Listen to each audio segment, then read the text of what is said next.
Hello everyone. In this video, we will learn how to count or find the number of subsets of a set. Let us start with an easy example. So I have a set S which has three elements, A, B, and C. The question is how many subsets does this set have? Okay, well, I can go ahead and list the subsets, yes. The one which has no elements in it, empty. Then the one which has one element in it is A or B or C. The one which has two elements and the ones which has three elements, which has only one case, yes? So you count it, you see 1, 2, 3, 4, and then 8. But am I going to list all the time the number of subsets that I want to find here? Well, the answer definitely is no, because let's say if your set has 10 elements, then you're in big trouble. You will need hours to complete the list, okay? But there is a nicer way of doing that, just counting the subsets.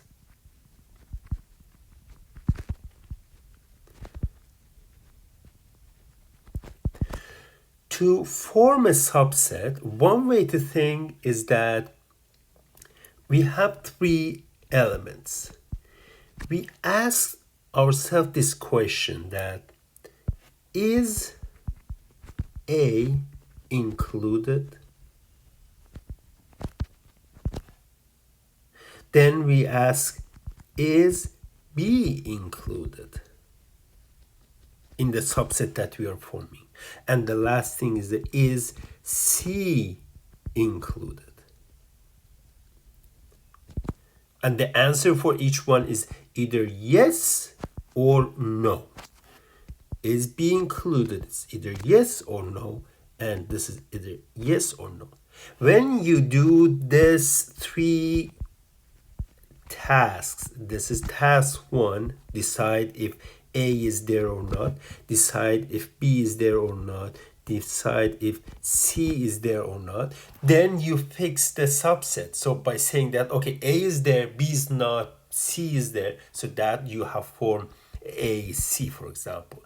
If you're answering all three yes, that means. But what this tells me that fixing the subsets is basically the sequence of tasks 1 to 3. So the sequence task 1, task 2, and task 3 completes fixing the subsets. And what we know for task 1, we have two possibilities. For task 2, we have two possibilities. For task 3, we have two possibilities. Yes, no, yes, no. Yes. And if you multiply three twos together, you get 2 to the power 3. What if we had 4 elements? So the number of subsets of A, B, C, D, what would be this one? Okay, so in that case, you decide if A is in or not, B is in or not, C is in or not, D is in or not. So here we have two possibilities, two possibilities, two possibilities, two possibilities. This will be 2 to the power 4. And in general, if you have, so this is the number of subsets of a set with n elements is equal to, well, if you're counting the number of subsets, you basically, for each element, you have the question yes or no, yes or no, yes or no. So you have, oh, why did I put 2 to the power? This must be 2 to the power 4. So for each one, you put 2 possibilities, each one. Yes, the first one is there or not, the second one is there or not, the third one is there or not. So you multiply all these 2's, how many of them? N of them. So that is the formula. Okay. So the number of subsets of an element, a set with n elements, is 2 to the power n. Well, there is a terminology that sometimes you will see me using. If we, all the sets, but the set itself, all the subsets, but the set itself are called proper subsets. So the number of proper subsets, so let me write it here, the number of proper subsets of a set with n elements, it's basically the number of all subsets sets of S minus 1. Proper means that exclude the set itself. You see, the set itself is subset of itself, so you exclude that. The proper that will bring the number of proper subsets not to the 2 to the power n, but 2 to the power n subtracted 1 from that. Okay, so these two are the formulas that you have to know for the course and use it when the time comes. The number of proper subsets and the number of subsets of a set with n elements. Let's do one example for this. So what is a set has 127 proper subsets. How many elements does S have? So we know that if S has n elements, then the number of proper subsets of S is equal to 2 to the power n, take out 1. So now, if 2 to the power n minus 1 is 127, we are trying to find n. What is n? This is 2 to the power n is going to be 128. What is the number when you put in the power of 2, you get 128. So let me just quickly list some things here. So 2 to the power 1 is 2, 2 to the power 2 is 4, 2 to the power 3 is 8, 2 to the power 4 is 16, 2 to the power 5 is 32,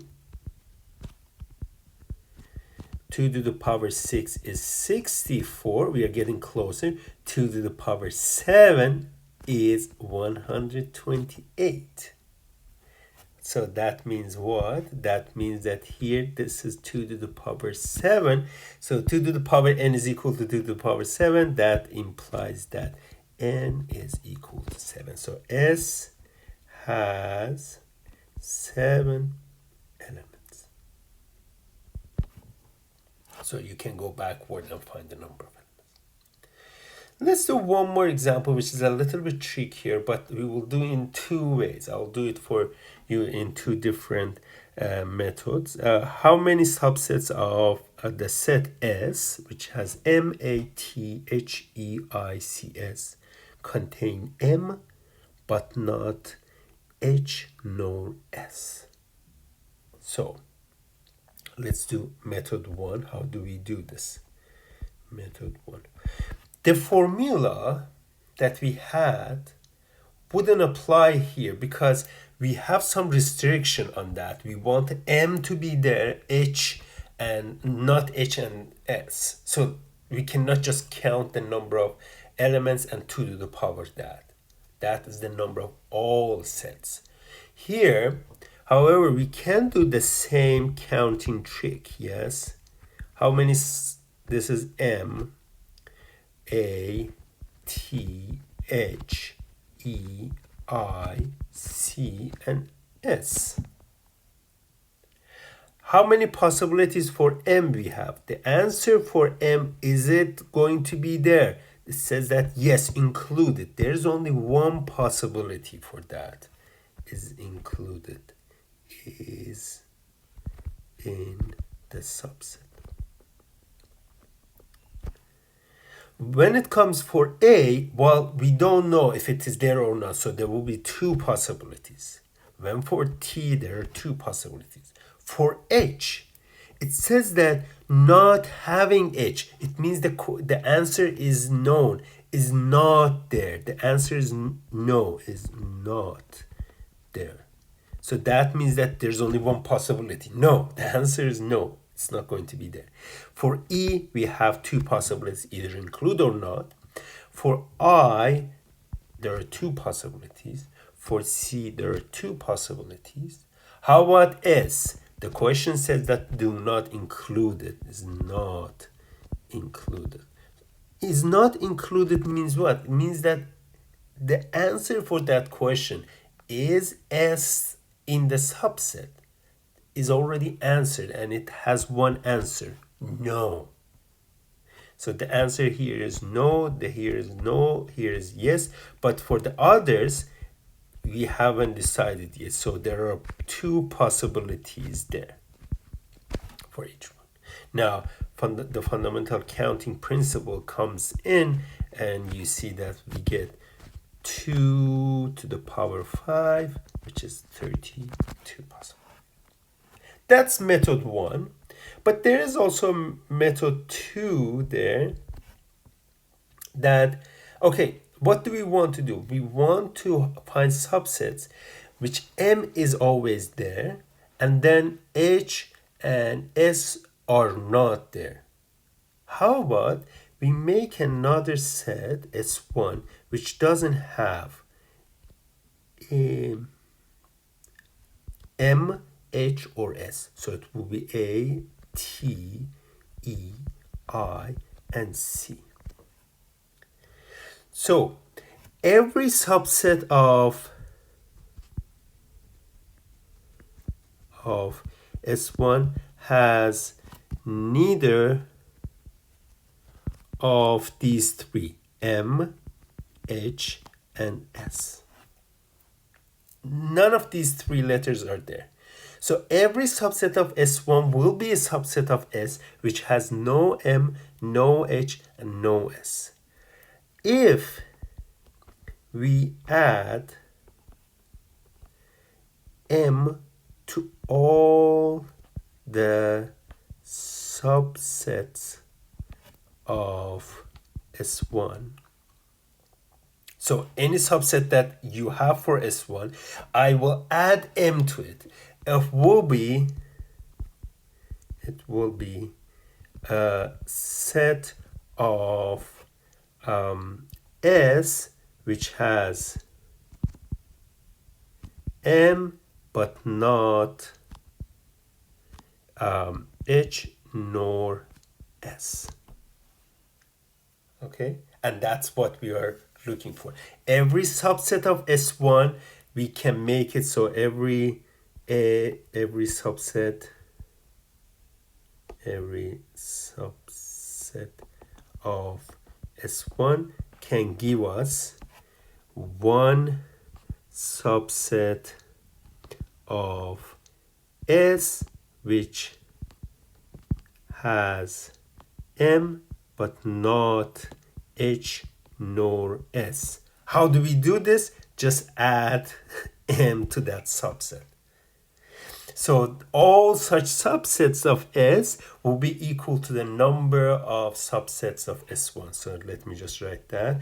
All subsets of S containing M but not H nor S is equal to number of subset of S1. Okay, but look at S1. S1 has 5 elements, and we know that that has 2 to the power 5, in this case, subset. And that's where that 32 comes in the second method. Okay. So the upshot of the video is that you have to know how to count the subsets. You have to know the formulas. And if there are some conditions on the subsets, you have to be able to handle it using the fundamental counting principle.